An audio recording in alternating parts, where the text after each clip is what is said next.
ಸರ ಈ ಗುಡ್ಡಲಿಂದ ಇದೇನು ಹೊಸಕ ಅಂತಲ್ಲ ಸರ, ಇದೆಲ್ಲ ಯಟೋಣಿ ರಾಮಣ್ಣ ನೋಡ್ರಿ ಸರ್ ಇದು. ಅಲ್ಲಿ ಇದ್ದಂಗ ಅದಾರ ಬರ್ರಿ. ಹಾ ಹೋಗಮ್ ಬರ್ರಿ ಸರ್ ಅವ್ರ ಪೇಟೆಗಮ್ಮ.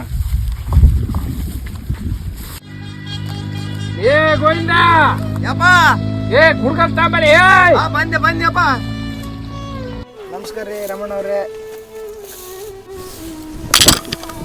ನಮಸ್ಕಾರಪ್ಪ. ಯಾರಂತ ಗೊತ್ತಾಗ್ಲಿಲ್ಲ. ನಾನು ಅಗ್ರಿಕಲ್ಚರ್ ಆಫೀಸ್ನಿಂದ ಬಂದಿದ್ದೀನಿ. ನಮಗೊಂದು ಪ್ರಾಜೆಕ್ಟ್ ಕೊಟ್ಟಿದ್ದಾರೆ ರೈತರ ಸಮಸ್ಯೆಗಳ ಬಗ್ಗೆ ಏನಿದೆ ಅಂತ ತಿಳ್ಕೊಂಡು ಬರೋಕ್ಕೆ.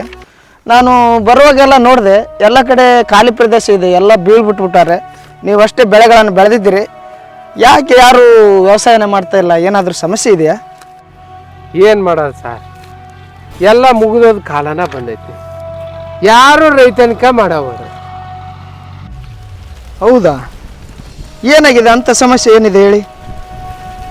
ಹೇಗಿದೆ ವ್ಯವಸಾಯ?